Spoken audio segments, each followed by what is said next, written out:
கையை மேலே வரைக்கும் தூக்குனா வலி, கையை சைடில் கொண்டு போய் காது வரைக்கும் தூக்குனா வலி, பின்னாடி கொண்டு போய் பிடிச்சா வலி, நைட்டு அந்த பக்கம் திரும்பி படுத்தா அம்மை போடுற இடத்துல வலி, இந்த மாதிரி இருந்தால் பெரிய arthritis, adhesive capsulitis or frozen ஷோல்டராக இருக்க வாய்ப்பு இருக்குது.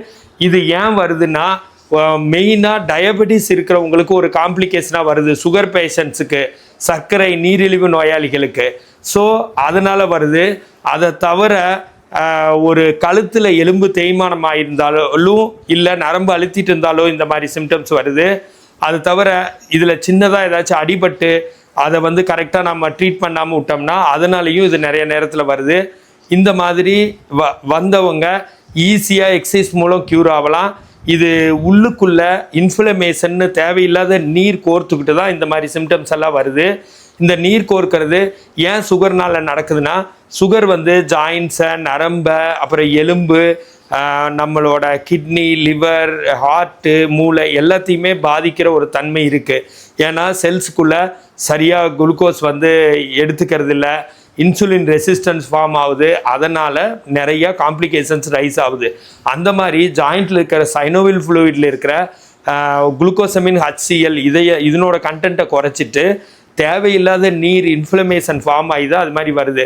அதனால் என்ன நடக்குதுன்னா, ஃபஸ்ட்டு ரேஞ்ச் ஆஃப் மோஷனை கொஞ்சம் கொஞ்சமாக கம்மி பண்ணுது, ஃபுல்லாக தூக்குற ரேஞ்சை கொஞ்சம் கொஞ்சமாக கம்மி பண்ணுது.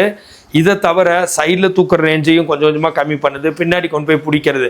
இது மாதிரி ரேஞ்ச் ஆஃப் மோஷனை கொஞ்சம் கொஞ்சமாக குறைச்சிட்டு அதுக்கப்புறம் உள்ள இன்ஃப்ளமேஷனையும் வச்சுக்கிட்டு ஜவ்வில் ரெண்டும் ஒன்றோட ஒன்று ஒட்டிக்கிட்டு அதுக்கப்புறம் மசில் பவரையும் குறைச்சி வலியை கொடுத்து அந்த வலி இங்கேயோடு நிற்காமல் இங்கே வரைக்கும் ரேடியேட் ஆகும். இந்த நடு கையில் அம்மை போடுற இடம் இருக்கு இல்லைங்க, அந்த இடத்துலையெல்லாம் வலிக்கும்.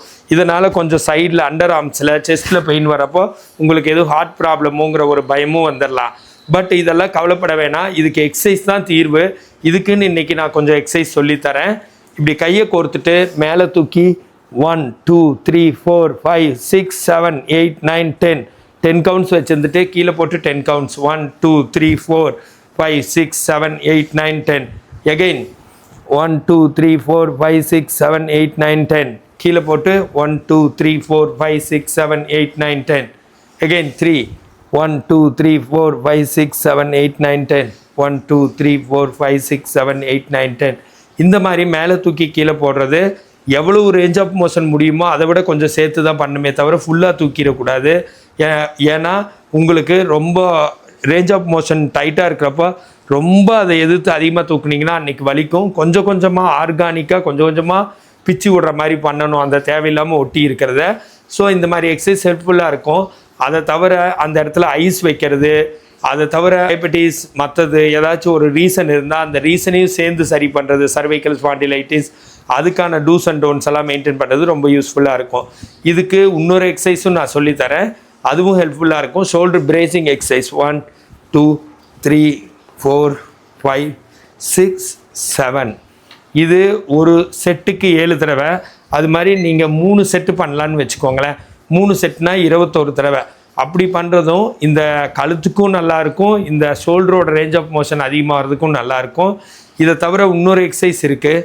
இந்த மாதிரி விரல் நுனியில் வச்சுக்கிட்டு இந்த மாதிரி பின்னாடி மேல் தலையில் வச்சுட்டு 1 1 2 3 4 5 6 7 8 9 10 1 1 2 3 4 5 6 7 8 9 10 2 1 2 3 4 5 6 7 8 9 10 2 1 2 3 4 5 6 7 8 9 10 3 1 2 3 4 5 6 7 8 9 10 3 1 2 3 4 5 6 7 8 9 10 4 1 2 3 4 5 6 7 8 9 10 4 1 2 3 4 5 6 7 8 9 10. ஸோ இது மாதிரி 3 டைம்ஸ் 2 முழங்கையும் சேர்த்துறது, 2 கையும் இப்படி விரிக்கிறது, இதுவும் ரொம்ப ஹெல்ப்ஃபுல்லாக இருக்கும்.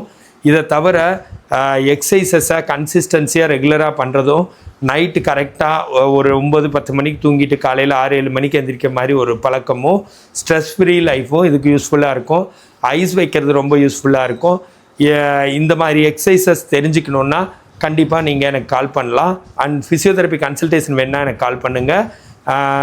நல்ல இது மாதிரி ஹெல்த் டிப்ஸ் வேணும்னா என்னை ஃபாலோ பண்ணுங்கள், சப்ஸ்கிரைப் பண்ணுங்கள். அண்டு ஃபிசியோதெரபிஸ்ட் நல்ல ஆப்பர்ச்சுனிட்டிஸ் வேணுன்னா கால் பண்ணுங்கள். This is Prakash, physiotherapist.